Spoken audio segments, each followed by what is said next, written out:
Hujan kemarin, mentari tenggelam di ufuk barat, meninggalkan langit Surabaya yang diselimuti warna jingga tua, bercampur abu-abu mendung yang semakin menebal. Bau tanah basah mulai menusuk hidung, pertanda hujan lebat akan segera tiba. Di sebuah rumah tua di kawasan Gubeng, Nenek Aminah duduk termenung di beranda, menatap langit yang semakin gelap. Rumah itu, peninggalan suaminya yang telah tiada puluhan tahun lalu, menyimpan banyak rahasia dan cerita kelam yang hanya ia sendiri yang tahu. Hujan pertama kali turun dengan deras, membasahi genteng-genteng rumah tua itu. Suara hujan seperti ribuan jarum yang menusuk atap, mengiringi deru angin yang berdesir di antara pepohonan rindang di halaman. Nenek Aminah masuk ke dalam rumah, menyalakan lampu minyak tanah yang menerangi ruangan dengan cahaya remang-remang. Suasana rumah terasa dingin dan lembab, menimbulkan rasa tak nyaman yang sulit dijelaskan. Ia berjalan menuju ruang tengah, di mana sebuah foto keluarga terpajang di atas meja kayu tua. Foto itu memperlihatkan suaminya, Pak Karto, bersama dirinya dan 3 orang anak mereka. 2 anak perempuan dan 1 anak laki-laki. Senyum mereka tampak begitu ceria, seolah tak ada bayang-bayang kesedihan yang pernah mereka rasakan. Namun, Nenek Aminah tahu, di balik senyum itu tersimpan banyak luka dan rahasia yang terkubur dalam-dalam. Hujan semakin deras, menyerupai air terjun yang tak pernah berhenti. Angin bertiup kencang, menggelegar seperti raungan binatang buas. Tiba-tiba, Nenek Aminah mendengar suara aneh dari kamar belakang. Suara seperti tangisan bayi yang samar-samar, mencampur dengan suara desiran angin. Ia mengerutkan kening, merasa bulu kuduknya berdiri. Ia mencoba mengabaikannya, mengatakan itu hanya suara angin yang menerpa jendela-jendela tua yang lapuk. Namun, suara itu semakin jelas terdengar, tangisan bayi yang menyayat hati, mencampur dengan suara langkah kaki yang pelan-pelan mendekat. Nenek Aminah merasa jantungnya berdebar kencang. Ia memegang erat-erat rosario yang selalu ia genggam, mengucapkan doa dalam hati. Dengan hati yang berdebar, ia berjalan menuju kamar belakang. Ruangan itu gelap gulita, hanya diterangi oleh cahaya redup dari lampu minyak tanah yang ia bawa.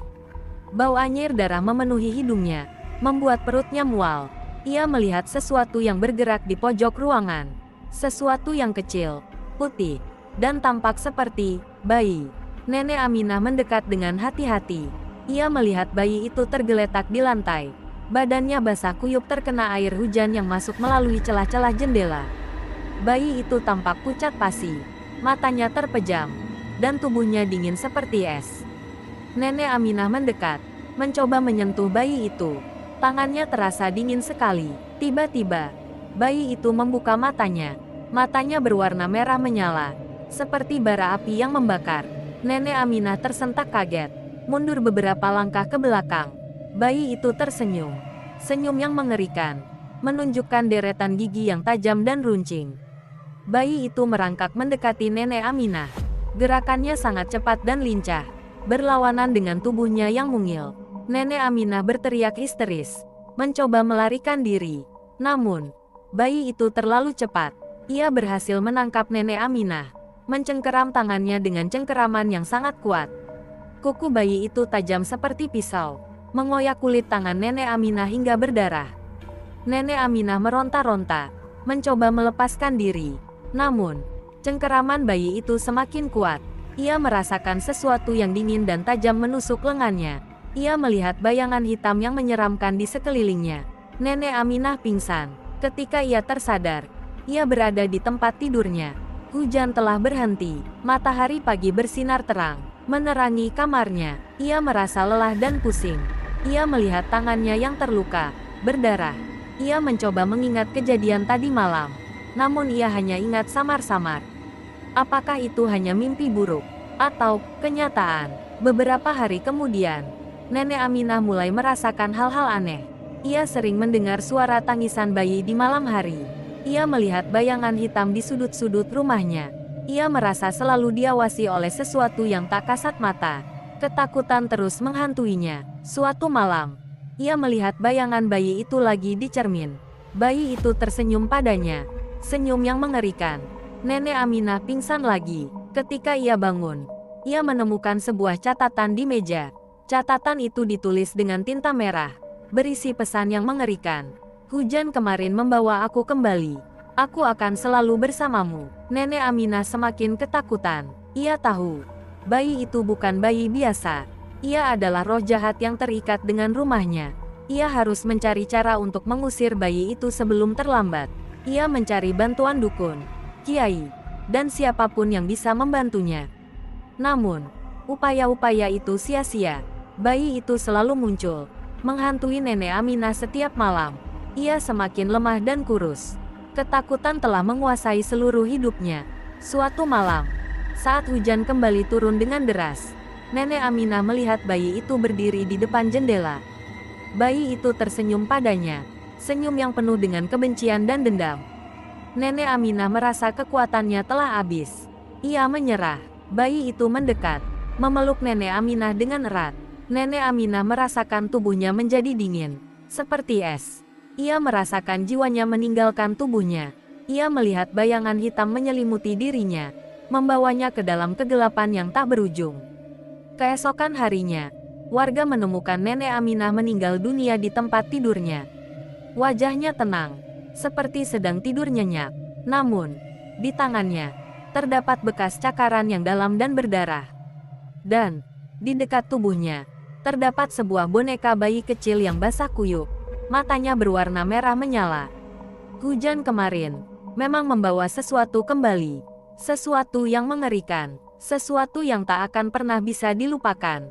Dan, misteri di balik hujan kemarin tetap menjadi misteri yang tak terpecahkan. Beberapa warga Gubeng berbisik bahwa bayi itu adalah arwah anak Nenek Aminah yang meninggal saat lahir puluhan tahun silam. Bayi malang itu, konon katanya, meninggal karena kesalahan bidan yang menangani persalinan. Kematian bayi itu menjadi duka mendalam bagi keluarga Nenek Aminah, khususnya Pak Karto yang sangat menginginkan seorang putra. Kehilangan itu, menurut cerita yang beredar, menyebabkan Pak Karto menjadi depresi dan meninggal beberapa tahun kemudian. Namun, cerita itu hanya sebagian kecil dari misteri yang menyelimuti rumah tua Nenek Aminah. Pak Budi, seorang tetua kampung yang dikenal bijak dan sakti, mengatakan bahwa ada sesuatu yang lebih gelap dari sekadar kematian bayi yang tragis. Ia menceritakan kisah tentang sebuah ritual kuno yang pernah dilakukan di rumah itu. Sebuah ritual yang bertujuan untuk memanggil roh jahat demi mendapatkan kekayaan dan kekuasaan. Konon, Pak Karto, dalam kegilaannya setelah kehilangan putranya, telah melakukan ritual tersebut. Ia dibantu oleh seorang dukun dari daerah pegunungan Tengger. Ritual itu dilakukan pada malam hari, diiringi hujan lebat dan petir yang menggelegar. Pak Karto, dengan mata merah menyala, membaca mantra-mantra yang mengerikan, mengucapkan nama-nama dewa dan setan. Ritual itu berhasil. Sebuah kekuatan gelap datang, menyerupai bayi yang menangis. Namun, kekuatan itu terlalu besar untuk dikendalikan oleh Pak Karto. Ia tak mampu mengendalikan roh jahat yang telah dipanggilnya. Roh jahat itu menguasai rumahnya, menghantui keluarganya, dan akhirnya menghancurkan hidup mereka.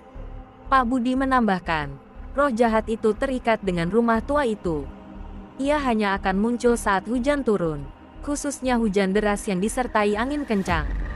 Hujan, bagi roh jahat itu, adalah pintu gerbang untuk kembali ke dunia manusia. Dan, Nenek Aminah, sebagai penghuni terakhir rumah itu, menjadi korban terakhir dari kutukan tersebut. Setelah kematian Nenek Aminah, rumah tua itu dibiarkan kosong. Warga sekitar takut untuk mendekatinya, takut diganggu oleh roh jahat yang menghuninya. Rumah itu menjadi tempat yang angker, dihindari oleh siapapun. Hanya suara angin dan hujan yang menggema di dalam rumah tersebut. Namun, beberapa orang nekat mencoba masuk ke dalam rumah tua itu. Mereka adalah para pencari harta karun, yang mendengar cerita tentang harta benda berharga yang tersembunyi di dalam rumah tersebut. Mereka masuk dengan hati-hati, berbekal senter dan peralatan penggalian. Mereka menemukan beberapa barang antik yang berharga, seperti guci kuno, perhiasan emas, dan senjata keris. Namun, mereka juga menemukan sesuatu yang mengerikan. Mereka menemukan sebuah buku tua yang berisi mantra-mantra dan ritual pemanggilan roh jahat. Buku itu ditulis dengan tinta merah, dan beberapa halamannya dipenuhi dengan coretan-coretan yang menyeramkan. Mereka juga menemukan sebuah boneka bayi kecil, sama seperti yang ditemukan di dekat jenazah Nenek Aminah. Boneka itu tampak usang dan kotor, matanya berwarna merah menyala. Salah seorang dari mereka tak sengaja menyentuh boneka itu. Tiba-tiba, mereka merasakan hawa dingin yang menusuk tulang. Mereka mendengar suara tangisan bayi yang mengerikan. Mereka berhamburan keluar dari rumah, meninggalkan barang-barang yang telah mereka temukan. Sejak saat itu, tak ada lagi yang berani mendekati rumah tua Nenek Aminah. Rumah itu tetap kosong, dibiarkan lapuk termakan usia. Hanya suara angin dan hujan yang menggema di dalamnya, mengisahkan misteri yang tak terpecahkan. Misteri tentang hujan kemarin, dan kutukan yang tak pernah berakhir.